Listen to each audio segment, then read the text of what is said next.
What's up, everyone? Welcome back to the CeeLo's Film Club. Today we're going to be talking about the Oscars. It's that time of year. We finally got our actual list of nominees for the Oscars of 2026. Very excited to talk to you guys about this list. It is a stacked list for movies, actors and actresses, and production designers, and a little bit of everything when it comes to film. I'm very excited to talk to you guys about the list. Who do I think that should have made the list? Who was I surprised that actually made the list? Because overall, I do feel like everyone deserved to be on this list at the end of the day. Because if I was to put someone else into a category that I thought that they should have been nominated, it would be tough to take someone out. But before we get started talking about this list, guys, thank you for clicking on this video. Don't forget to hit the like, subscribe button, and turn on your notifications so you guys do not miss a beat on any of the movie news. All right, guys, let's talk about probably one of the big grand ones that everyone loves to talk about, the nominees for Best Pictures. I'm gonna give you guys a list. I'm gonna give you guys my thoughts, and then I'm gonna go down to the next category. Just kind of keep it quick, simple, get straight to the point. Nominees for Best Picture: Bugonia. This is a film with Emma Stone about this conspiracy theorists that kidnap Emma Stone, and they think that that she is an alien. I did think this was going to make the movie. F1 is about the Formula One street driver starring Brad Pitt. And it's directed by the guy that did Top Gun Maverick. That I did not think that was going to make the list. I thought it was a great, entertaining movie.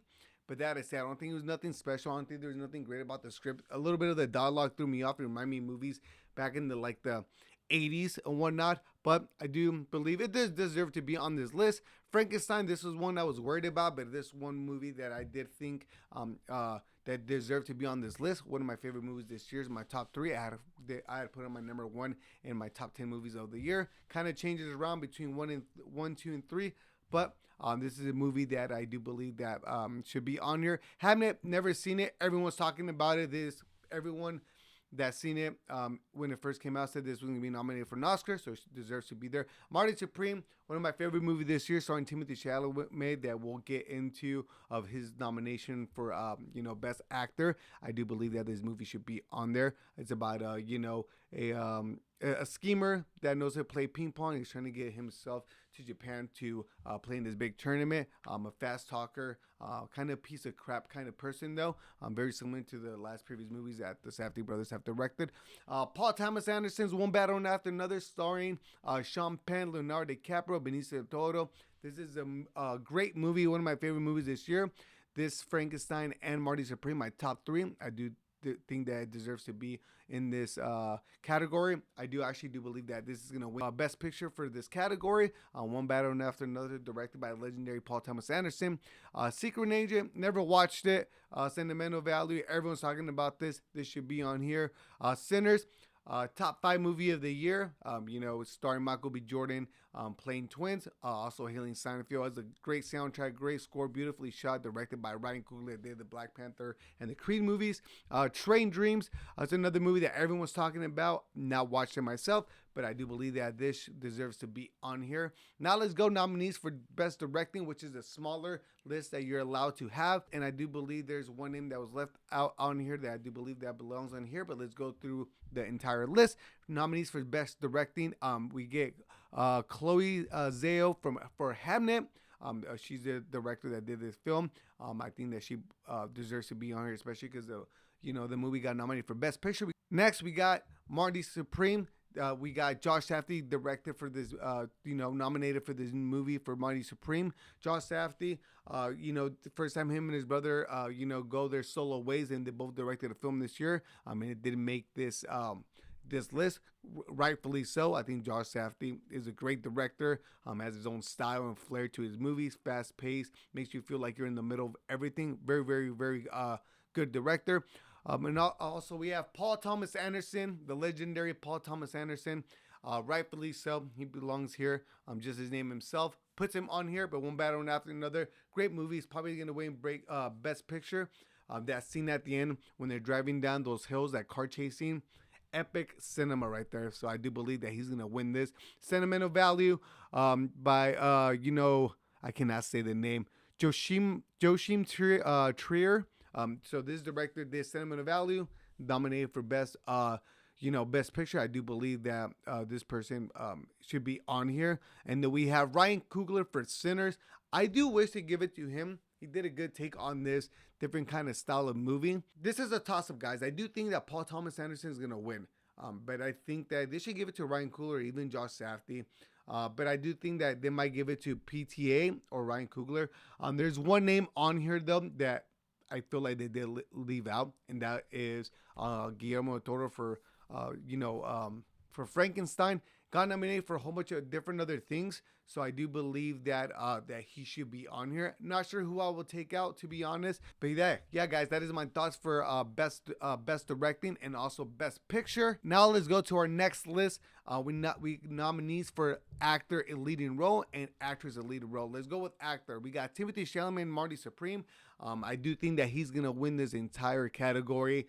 He did phenomenal. He did great. He is that new young blood of new era of actors, and I do think they're gonna give it to him. They should give it to him. I do think it makes Hollywood look good too as well, because it's not just like the older actors just kind of winning everything, and they also have new actors that do take pride in film. We also had Leonardo DiCaprio that did great one battle after another, which I thought he was hilarious in the film. I think he might be the second runner. We also had Ethan Hawke in Blue Moon, which I heard he did phenomenal. We have Michael B. Jordan in Sinners, where he plays twins. I do think that he could kind of creep up for second contender, but we shall see. We also have Wagner Moura in The Secret Agent, which I have not watched, but everyone's talking about him too as well. Now let's talk about nominees for actress in lead role. We got Jessie Buckley in Hamnet. I heard that she did phenomenal in this movie. We got Rose Byrne in If I Had Legs, I'd Kick You. I heard that she did really good too as well. We have Kate Hudson in Sung Sung Blue. Kate Hudson's an OG, so it's really cool to see her, be nominated in this category. We had Renata Ranciv in Sentimental Value. We also have Emma Stone in Bugonia. I do think that she deserves to be on this list. Bugonia is one of those films that I thought it was a cool concept, beautifully shot, had a style to it. But I do think that Emma Stone deserves to be on here. I think they might give it to Jessie Buckley, just for the things I heard, and maybe Emma Stone because she's an OG staple. But those are my thoughts on actors and actresses in leading roles. I do think that this list is pretty solid. I wouldn't change anything on this list. Nominees for actors in supporting role and actors in supporting role.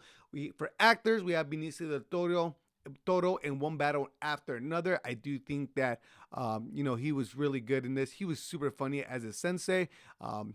Don't go soft on me, Bob. I really love that line right before DiCaprio's character Bob jumps off of his car when they're running away from the cops.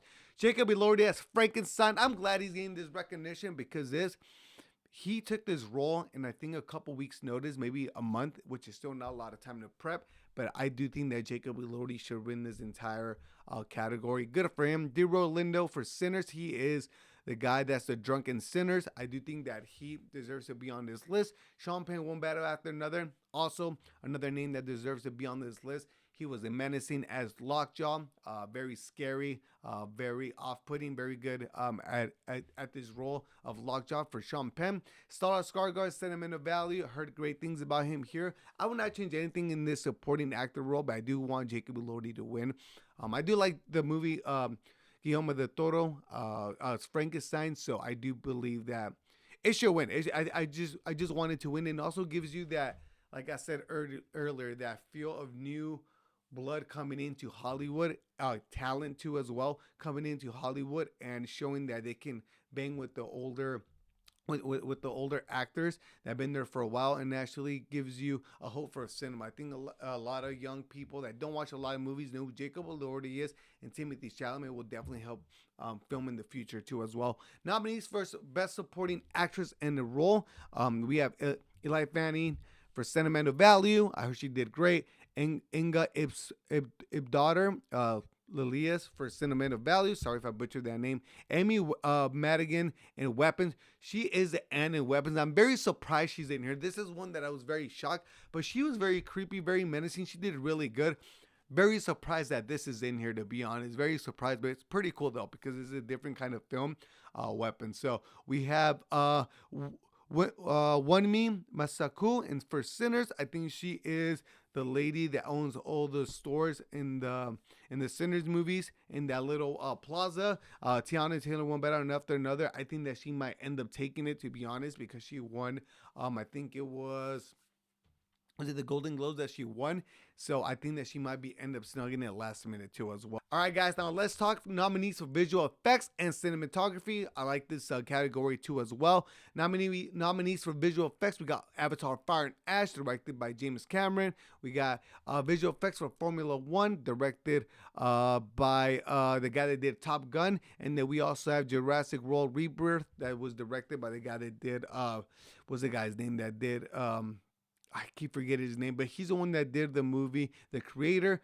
We got The Lost Bus and Sinners, directed by Ryan Coogler. For visual effects, just straight up visual effects, I think they're going to give it to Avatar: Fire and Ash or F1. I don't think Sinners or Jurassic World is going to win. The Lost Bus I've never seen. Sinners is not a heavy visual effects film. And then Jurassic World Rebirth, I didn't see too much buzz behind it compared to the other two movies. Avatar: Fire and Ash, no need to explain to you guys what that is, and F1 had a pretty good buzz, but Avatar: Fire and Ash, I think that might take it at the end of the day. Nominees for best cinematography. This is a cool one. So let's say we got Frankenstein, directed by Guillermo Toro, Marty Supreme, One Battle After Another by PTA, Sinners, and then we have Train Dreams. This is tough. These ones are kind of, I think they all deserve to be here, but when it comes to these films, it's almost a sense of taste. Who do I think that all the Oscar, votes, people that voting behind the Oscar for this category, what are their tastes and what they think that looks good cinematography wise? It's a toss up, man. I think Sinners might be, okay, out of all these movies, I do think that Sinners and Frankenstein are the best looking movies in that order, and then One Battle After Another, then it's a toss up. Well, I've only seen Marty Supreme, and I've not seen Train Dreams for the last two films, but I do think it's going to go that order. I wouldn't be mad to give it to Sinners. I think Sinners deserves it. If not Frankenstein or One Battle After Another, I'll be shocked if they give it to Marty Supreme, guys. But yeah, guys, that is my thoughts and the list of these categories. I only talked about the categories that I was mostly interested in for the Oscars this year. Every year at the end of the year, I start to look and I'm like, damn, this year for movies was actually better than what I thought after watching all these films, seeing all the nominees getting laid out and whatnot, and who I think that is going to win. It's a very fun game for me when it comes to the Oscars, guys. Let me know, guys, thoughts for the Oscars of this year. Who do you think that got snubbed, or who do you think that doesn't deserve to be there? Who do you think that is going to win in each category? Leave your comments down below, and I will see you guys next time. Peace.